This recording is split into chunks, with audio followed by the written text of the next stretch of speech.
अस्सलाम वालेकुम बच्चों, उम्मीद है आप सब खैरियत से होंगे। आज हम चैप्टर नंबर 1 की एक्सरसाइजेज में मौजूद जो शॉर्ट क्वेश्चंस हैं वो डिस्कस करेंगे वन बाय वन। तो चलिए स्टार्ट करते हैं शॉर्ट क्वेश्चन नंबर 1 से। ये क्या कहता है जी? शॉर्ट क्वेश्चन नंबर 1 कहता है, मैं इसको पढ़ देता हूँ एक दफ़ा। What are the base units and derived units, give some examples. भाई बेस यूनिट्स क्या होते हैं? बेस क्वांटिटीज़ के जो यूनिट्स होते हैं, बेस क्वांटिटीज़ को मेजर करने के लिए जो यूनिट्स बनाते हैं उनको हम बेस यूनिट्स कहते हैं। और वो क्योंकि बेस क्वांटिटी 7 है तो वो यूनिट्स भी 7 होते हैं। और लेंथ के लिए मीटर है, मास के लिए किलोग्राम है, पर second ampere, kelvin, candela, intensity of light के लिए, और अमाउंट ऑफ सब्सटेंस के लिए मोल। अच्छा, ये मैंने बहुत डिटेल में आप लोगों को पहले ही बताई हुई है, अब सिर्फ हम लोगों ने हल्का सा रिवाइज ही करना है इसको। मैंने आप लोगों को बल्कि बेस यूनिट्स याद करने का एक ट्रिक भी बताया था। तो मैंने आपको कहा था कि बस आप लोगों ने याद रखना है स्मैक का ये वर्ड, ठीक है? क्योंकि इसमें अगर आप गौर करेंगे तो हर जो लेटर है इंग्लिश का वो यूनिट को बताएगा, ठीक है? तो एस से बेसिकली सेकंड बनता है, ठीक है? एम से मीटर बनता है, फिर दूसरे एम से मोल बनता है, फिर इस तरह से ए से एम्पेयर बनता है, और सी जो है उससे इंटेंसिटी ऑफ लाइट का यूनिट कैंडेला बनता है, के जो है वो रिप्रेजेंट करेगा किलोग्राम को, और दूसरा के रिप्रेजेंट करेगा टेम्परेचर के यूनिट केल्विन को। तो ये स्मैक याद रखेंगे, आप लोगों को कोई यूनिट भूलेगा ही नहीं, ठीक है? अच्छा, उसके बाद देखते हैं वापस डिराइव यूनिट्स का भी उन्होंने पूछा हुआ है। तो डिराइव यूनिट्स क्या होंगे भाई? जैसे बेस यूनिट्स को डिफाइन किया वैसे डिराइव यूनिट्स को डिफाइन कर देंगे। What are derive units? The units use to measure derived quantities, उन्हें हम डिराइव यूनिट्स कहते हैं। बहुत डिटेल में हम लोगों ने देखा। कुछ डिराइव यूनिट्स जो बहुत मशहूर हैं वो मैंने आपके सामने यहाँ डिराइव क्वांटिटीज़ लिख दी हैं, और उनके डिराइव यूनिट्स भी मैंने आपको बता दी हैं। फोर्स के लिए न्यूटन है, वर्क के लिए जूल है, पावर के लिए वॉट है, प्रेशर के लिए पास्कल है, और फिर in terms of base units भी मैंने आपको लिख दिए, जो बहुत डिटेल में मैंने आपको बताया था कि इस तरह से आप लोगों ने फाइंड आउट करना है, ठीक है? चलिए आगे चलते हैं, सेकंड क्वेश्चन देखते हैं। सेकंड क्वेश्चन क्या कहता है वो? How many significant figures should be retained in the following. कितने सिग्निफिकेंट फिगर्स को आपने कैलकुलेशन के बाद रखना होता है, रिटेन करना होता है, ये वो बता रहा है। अगर मल्टीप्लाई और डिवाइड करें बहुत से नंबर्स को तो क्या रूल है, और ऐड या सब्ट्रैक्ट करें तो क्या रूल है। अब आप लोग जानते हैं, जिन्होंने पीछे लेक्चर्स पढ़े उनको मालूम है, ये बहुत डिटेल में मैंने आपको बताया कि मल्टीप्लिकेशन और डिवीजन के लिए अलग रूल है और एडिशन और सब्ट्रैक्शन के लिए अलग रूल है। भाई मल्टीप्लाई जब आपने करना है या डिवाइड करना है तो रूल क्या है? रूल ये है कि आप जिन चीज़ों को मल्टीप्लाई या डिवाइड करें, जिन मेजरमेंट्स को, उनमें आपने सिग्निफिकेंट फिगर्स देखने हैं सबसे कम किस में है, और आपने अपने फाइनल आंसर में उतने सिग्निफिकेंट फिगर्स रखने हैं। तो ये देखिए, व्हेन मल्टीप्लाइंग और dividing several numbers the result should have the same number of significant figures as the number with the least significant figures in the calculation. यानी जिनको आप मल्टीप्लाई डिवाइड कर रहे हैं उन सारी मेजरमेंट्स में से जिसके पास सबसे कम सिग्निफिकेंट फिगर्स होंगे आंसर में उतने ही रखने। इसका मैंने आपको एक आसान सा जुमला बताया था कि जो सबसे ज़्यादा गरीब है उसका सबसे ज़्यादा ख्याल रखना है। तो जिसके पास कम सिग्निफिकेंट फिगर्स होते हैं वो एक गरीब मेजरमेंट है, पुअर मेजरमेंट है, तो हम उतनी ही सिग्निफिकेंट फिगर्स रखेंगे अपने आंसर में। तो इसकी मैं एग्जांपल आपको देता हूँ।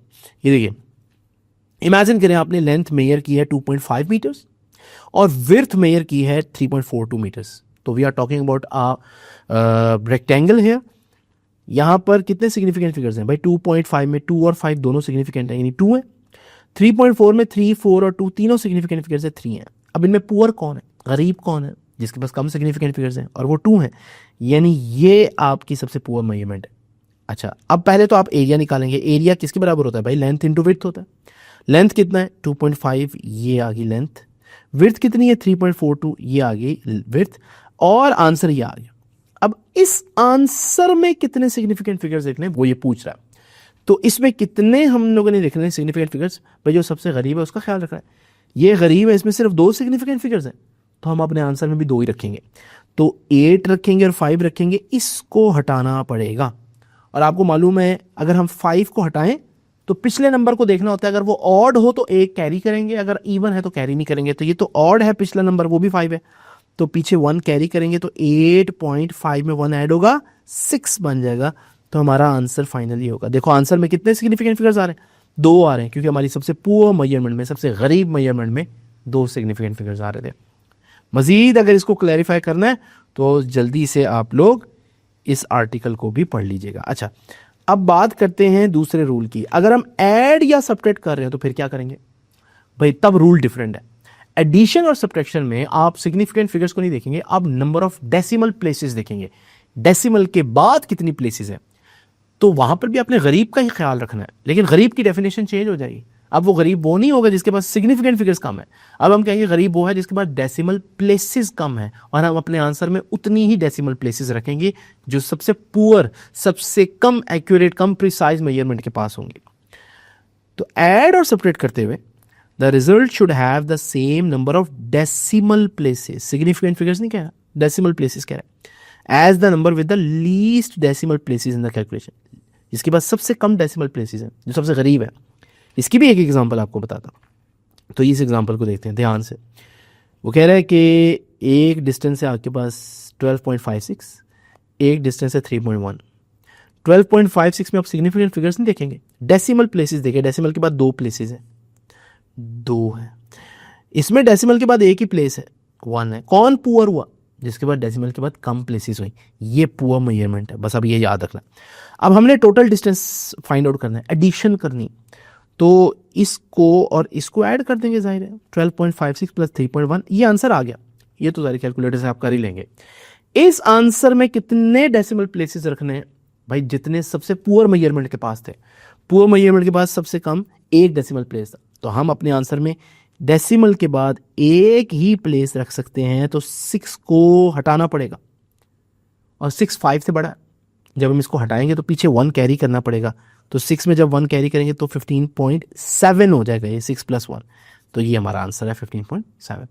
तो ये दोनों रूल जो बहुत डिटेल में हम लोगों ने देखे थे, यहाँ पर हमारे रिवाइज भी हो गए, इनको अच्छी तरह से कर लीजिएगा।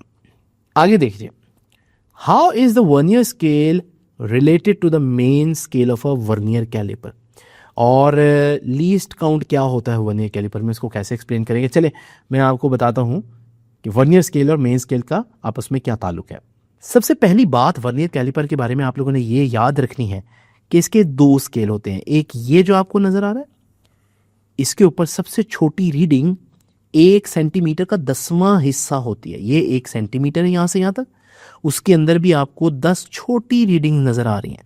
तो 1 सेंटीमीटर का 10वां हिस्सा यानी 0.1 सेंटीमीटर, इसी को तो 1 मिलीमीटर कहते हैं। तो ये याद रखिएगा 1 मिलीमीटर। यहाँ जूम करके ये जो पहला 1 मिलीमीटर बनता है, इसको हमने जूम करके यहाँ पर आपको दिखाया, देख रहे हैं, ये है 0, ये है 1, ये है पूरा 1 सेंटीमीटर, और ये हर छोटी रीडिंग 1 मिलीमीटर है, सेंटीमीटर का 10वां हिस्सा है। ठीक हो गया जी। तो ये याद रखिएगा, ये है 1 millimetre smallest reading main scale के ऊपर। ठीक है। अच्छा, ये जो मेन स्केल है, अगर आप गौर करेंगे तो ये बिल्कुल वैसे ही होता है जैसे हमारा मीटर रूल होता है। ठीक है। ये एक और स्केल है, यहाँ आपको कुछ रीडिंग नजर आ रही है, अगर आप गौर करें, ऐसी है ना। ये जो रीडिंग है, ये इस स्केल को हम कहते हैं वर्नियर स्केल, वर्नियर स्केल। अच्छा, मेन स्केल फिक्स होता है, लेकिन वर्नियर स्केल जो है वो फिक्स नहीं होता, बल्कि अगर मैं चाहूं तो इसको मूव कर सकते हैं। भाई क्यों मूव करेंगे, जाहिर है अगर मैंने कोई मेजरमेंट लेनी है, मिसाल के तौर पर मैंने इस सिलेंडर का डायमीटर मेजर करना है, तो मैं क्या करूंगा, सिलेंडर को दरमियान में रखूंगा और वर्नियर स्केल जो है उसको बंद कर दूंगा जहां तक वो हो सकता है। या मैंने इस सफ़ेयर की रीडिंग लेनी है, तो मैं इस सफ़ेयर को दरमियान में रखूंगा दोनों जॉज के, और यहाँ लाकर मैं इनकी फिर रीडिंग लेूँगा। ठीक है। तो ये इसका तरीक़ेकार होगा बेसिकली।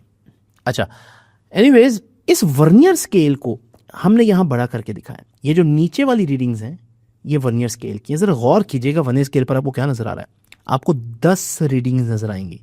लेकिन एक मज़े की बात देखें, ये 10 रीडिंग्स बजाय ऊपर वाली 10 रीडिंग्स के साथ मैच करने के, अगर मैच करती तो यहाँ जाकर ख़त्म होती 10 रीडिंग, और ऊपर वाली मेन स्केल की हर रीडिंग वर्नियर स्केल की हर रीडिंग के बराबर होती। लेकिन हुआ कुछ इस तरह से कि वर्नियर स्केल की 10 रीडिंग्स मेन स्केल की 9वीं रीडिंग पर ख़त्म हो रही हैं, यानी वर्नियर की 10 रीडिंग्स मेन की 9 रीडिंग्स के बराबर हैं।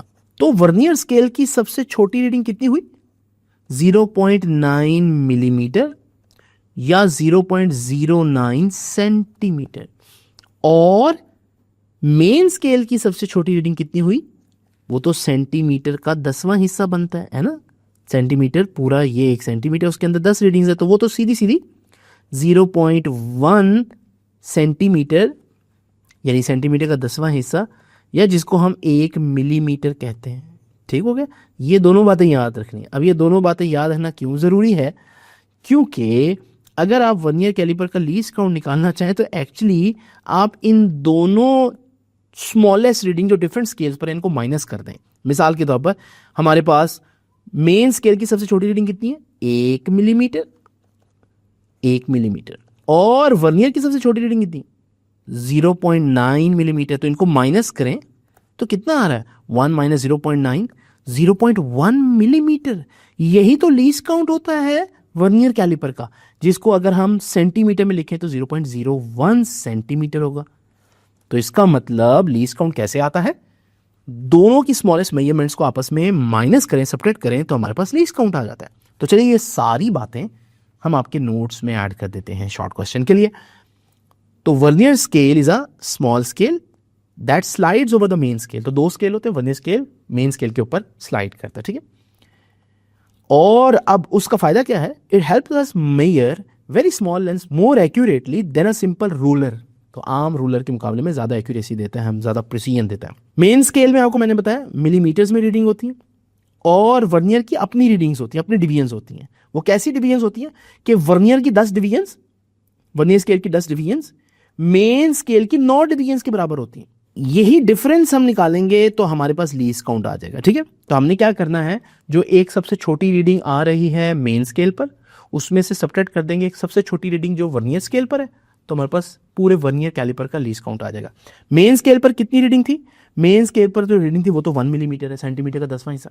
और वर्नियर पर हमें निकालनी पड़ेगी 9 मिलीमीटर को 10 से डिवाइड करके, क्योंकि उसकी 10 रीडिंग्स, 10 डिवीजन्स 9 mm की थी। तो एक डिवीजन कितनी होगी? 9 mm डिवाइडेड बाय 10, जो मैं यहाँ कर रहा हूँ, तो वो 0.9 आ जाएगा। और 1 mm को 0.9 से जब हम सेपरेट करेंगे 0.9 को 1 mm से, तो हमारे पास 0.1 mm आ जाएगा, जो कि लीस्ट काउंट है वर्नियर कैलिपर का। तो ये एक्चुअली में इनका आपस का रिलेशनशिप है। चलिए आगे देखते हैं। Write the following numbers in scientific notation. इसको और इसको साइंटिफिक नोटेशन में हम लोगों ने लिखना है। तो ज़रा देखिए, सबसे पहले 143.7, इसको साइंटिफिक नोटेशन में लिखते हैं। मैंने आपको 2 प्रिंसिपल्स बताए थे। पहला, आपने पावर लिखनी है लाजमी। ठीक है, पावर लिखनी है। तो मैंने अभी फिलहाल पावर 0 लिख देता हूँ। अब उसके बाद डेसिमल कहाँ होना चाहिए? डेसिमल होना चाहिए फर्स्ट नॉन जीरो डिजिट के बाद, यानी कि 1 के बाद यहाँ होना चाहिए, ऐसे ही ना। तो यहाँ से इधर लेकर आना है, 2 डेसिमल प्लेसेस हम लेफ्ट पर लेकर आ रहे हैं, 2 डेसिमल प्लेसेस लेफ्ट पर लेकर आ रहे हैं। और जब भी आप लेफ्ट पर लेकर आएंगे तो पावर आप ऐड करेंगे। तो 1.437 इंटू 10 की पावर पहले कितनी थी? 0 थी, और आप 2 दफ़ा इसको लेफ्ट पर लेकर आए तो आप इसको ऐड करेंगे। ठीक हो गया जी। तो ये कितना बन जाएगा? 1.437 into 10 raise to the power 2। ये आ गया साइंटिफिक नोटेशन में। सेकेंड एग्जाम्पल को देखते हैं। 206.4 into 10 raise to the power 2। अब यहाँ ऑलरेडी पावर ऑफ 10 लिखी हुई है, सिर्फ डेसिमल को मूव करना है। तो डेसिमल यहाँ से यहाँ मूव करेंगे फर्स्ट नॉन जीरो डिजिट के बाद, तो ये बन जाएगा 2.064 into 10 raise to the power 2। अब डेसिमल फिर हम लेफ्ट पर लेकर आए 2 दफ़ा, तो हम 2 दफ़ा पावर ऐड कर देंगे 10 की। ठीक है, तो ये हमारे पास बन जाएगा 2.064 into 10 raise to the power 4 in scientific notation. आगे चलते जी, 5th क्वेश्चन देखते हैं। Write the following numbers using correct prefixes. जो इसके नज़दीक तरीन प्रीफिक्स है उसमें हम लेकर आते हैं इसको। तो देखिए जी, इसको 580 into 10 raise to the power 2। अब आपको पता है करीब तरीन prefix 10 raise to the power 3 बनती है। 10 रेज टू पावर 3 किलो है, तो हम इसको किलो में लेकर आएंगे, तो मुझे 10 की पावर 2 को 10 की पावर 3 लिखना पड़ेगा। अब 10 की पावर 3 मैंने 10 की एक पावर बढ़ा दी, तो मुझे अब यहाँ डेसिमल को एक दफ़ा लेफ्ट पर लेकर जाना पड़ेगा। तो ज़रा देखिए, ये बन जाएगा, जब मैं इसको डेसिमल को एक दफ़ा लेफ्ट पर लेकर जाऊंगा तो ये बन जाएगा 58.0 into 10 raise to the power 3। और 10 की पावर 3 को हम क्या कहते हैं? किलो। तो ये बन जाएगा 58.0 किलोग्राम्स। ठीक हो गया। उसके बाद इसको देखते हैं जी, 0.45 into 10 raise to the power -5 seconds. अब आपको पता है 10 की पावर -5 है, करीब तरीन कौन है? 10⁻⁻6 माइक्रो जिसे बोलते हैं प्रीफिक्स को, तो इसका मतलब 10⁻⁻5 को 10⁻⁻6 बनाना पड़ेगा मुझे, यानी पावर को एक और कम कर रहा हूँ मैं। पहले मैंने पावर को बढ़ाया था, 2 की जगह 3 कर दिया था, अब -5 की जगह -6 कर रहा हूँ, कम कर रहा हूँ। तो मुझे उसके लिए डेसिमल को राइट साइड पे मूव करना पड़ेगा इधर को। तो अब जब राइट पे मूव करूंगा तो बन जाएगा 4.5 × 10⁻⁻6 सेकेंड्स। तो 10⁻⁻6 को हम माइक्रो कहते हैं, तो ये बन जाएगा 4.5 माइक्रो सेकेंड्स। ठीक है, चलिए आगे चलते हैं। Kinetic energy of a body of mass m moving with speed v is given, what are the dimensions of kinetic energy. भाई किनेटिक एनर्जी का फार्मूला उन्होंने बताया, क्या होता है, 12 mv²। तो किनेटिक एनर्जी की डायमेंशन फाइंड आउट करने के लिए, लेफ्ट हैंड साइड की डायमेंशन फाइंड आउट करने के लिए राइट हैंड साइड पर जितनी भी चीजें उनकी डायमेंशन फाइंड आउट करनी पड़ेगी। भाई 1/2 तो डायमेंशन लेस नंबर है ना, तो इसकी तो कोई डायमेंशन नहीं होगी। m जो है वो मैस होता है, उसकी डायमेंशन m होती है, और v जो है वो वेलोसिटी होती है, स्पीड, और स्पीड का यूनिट था मीटर पर सेकंड, उससे उसकी डायमेंशन क्या है, मीटर की जगह l, सेकंड की जगह टाइम, और वही पावर्स। तो वेलोसिटी की जगह आ जाएगा LT-1, लेकिन इसका भी स्क्वायर आएगा। तो चलिए इसको सॉल्व करते हैं। इधर रहेगा m, यहां l है, l का स्क्वायर जब आएगा l², और t की पावर -1 है, जब इसका स्क्वायर आएगा तो t की पावर -2 आ जाएगा। इनको एक ही ब्रैकेट में लिखते हैं, तो ये बन जाएगा ml² t-2। लीजिए, ये है किनेटिक एनर्जी की डायमेंशन, और यही डायमेंशन वर्क की भी होगी, टॉर्क की भी होगी। ये मैंने आप लोगों को लास्ट टाइम बताया था कि इनकी डायमेंशन सेम होती हैं। उसके बाद देखिए जी 7th question, how many significant figures are there in the following measurement. 37 kilometre में कितने सिग्निफिकेंट है। रूल नंबर 1 क्या था, 37 किलोमीटर। रूल नंबर 1 क्या था, नॉन जीरो डिजिट्स जहां मर्जी हो सिग्निफिकेंट होते हैं, तो 3 भी सिग्निफिकेंट, 7 भी सिग्निफिकेंट, तो इसमें 2 सिग्निफिकेंट फिगर्स हुए। ठीक है, उसके बाद नेक्स्ट है 0.002853, ये वाले। तो इसमें देखें, इसमें रूल क्या था, जो शुरू के सिग्निफिकेंट फिगर्स होते हैं, जो शुरू के जीरोस होते हैं वो सिग्निफिकेंट फिगर्स नहीं होते, जबकि बाकी नॉन जीरो डिजिट चारों के चारों सिग्निफिकेंट होंगे। तो कितने हुए, 4 सिग्निफिकेंट फिगर्स। इसको देखते हैं जी, 7.50034, इसमें कितने सिग्निफिकेंट फिगर्स होंगे, नॉन जीरो डिजिट्स, ये चारों के चारों सिग्निफिकेंट फिगर्स होंगे, और वो जीरोस जो सिग्निफिकेंट फिगर्स के दरमियान में आ रहे थे वो भी सिग्निफिकेंट होते हैं। तो इसमें तो 6 के 6 सिग्निफिकेंट फिगर्स हुए। लास्ट इसको देखते हैं, 200.0 मीटर्स, तो इसमें कितने सिग्निफिकेंट फिगर्स हैं। भाई 2 नॉन जीरो है, सिग्निफिकेंट फिगर होगा। डेसिमल के बाद अगर जीरो लिखा होता है तो वो सिग्निफिकेंट फिगर होता है, और जो जीरोस 2 सिग्निफिकेंट फिगर्स के दरमियान में आ रहे हो वो भी सिग्निफिकेंट होते हैं। तो इसमें 4 सिग्निफिकेंट फिगर्स होंगे। लीजिए लास्ट क्वेश्चन पर आते हैं, write the dimension of Planck constant and angular velocity. अच्छा, अब मैंने आपको बताया था कि डायमेंशन निकालने के 2 तरीके हैं, या यूनिट से निकाल लें या फार्मूला से। यहाँ हम फार्मूला से निकालेंगे, लेकिन फार्मूला एक एक वेरिएबल के बहुत से होते हैं, वो फार्मूला हम हमेशा चूज करते हैं जिससे डायमेंशन निकालना हमारे लिए आसान हो। मिसाल के तौर पर प्लांक कांस्टेंट बहुत से फार्मूला में आता है, लेकिन हम जो फार्मूला यहाँ यूज करेंगे वो कौन सा है, वो है E यानी energy is equal to HF, where F is frequency. ठीक है, तो यहां से H किसके बराबर आएगा, E/F। तो अगर मैं इसकी डायमेंशन फाइंड आउट करना चाहता हूं प्लांक कांस्टेंट की, तो मेरे पास एनर्जी की डायमेंशन होनी चाहिए, फ्रीक्वेंसी की डायमेंशन होनी चाहिए, उनको सॉल्व कर लो। भाई एनर्जी की डायमेंशन क्या होती है, एनर्जी की डायमेंशन मैंने आपको बताई है, mL/2T-2। ये एनर्जी, फोर्स, वर्क, इनकी डायमेंशन आपको आनी चाहिए हर वक्त। फ्रीक्वेंसी की डायमेंशन क्या होती है, फ्रीक्वेंसी जो है वो 1/T होता है, टाइम का रेसिप्रोकल को फ्रीक्वेंसी कहते हैं। तो 1/T यानी T-1 होगी इसकी डायमेंशन। ये जब ऊपर जाएगा T-1, तो ये बन जाएगा, पहले T-2 उधर है, ये T-1 ऊपर जाकर T+1 बन जाएगा। तो जब हम इसको सॉल्व करेंगे तो ये बन जाएगा mL/2T-1। लीजिए, ये आ गई हमारे पास प्लांक कांस्टेंट की डायमेंशन।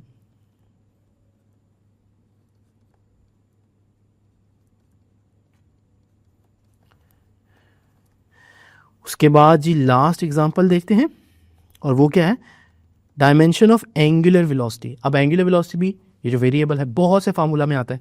एक फार्मूला है v is equal to r omega, ये आप सर्कुलर मोशन में पढ़ेंगे। यहाँ से देखते हैं ओमेगा किसके बराबर होगा, v ओवर आर।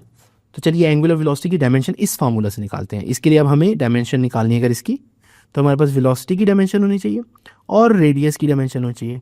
भाई वेलोसिटी की डायमेंशन तो LT-1 है, मीटर पर सेकंड होता है ना, तो ये तो बेतहाशा दफ़ा बता चुका हूँ। आर रेडियस है, रेडियस लेंथ होती है, तो उसकी डायमेंशन L होगी। ये तो कैंसिल हो जाएगा L से, तो डायमेंशन ऑफ एंगुलर वेलोसिटी कितनी आई, डायमेंशन ऑफ एंगुलर वेलोसिटी आई T-1। और आपने देखा फ्रीक्वेंसी की भी यही डायमेंशंस थी। ठीक है, तो लीजिए ये तो बुक के शॉर्ट क्वेश्चन जो मैंने आपको करवा दिए, इसको अच्छी तरह से देख लीजिएगा अपने नोट्स में जाकर। आपसे इंशाल्लाह मुलाकात होगी नेक्स्ट लेक्चर में, तब तक के लिए अल्लाह हाफिज़।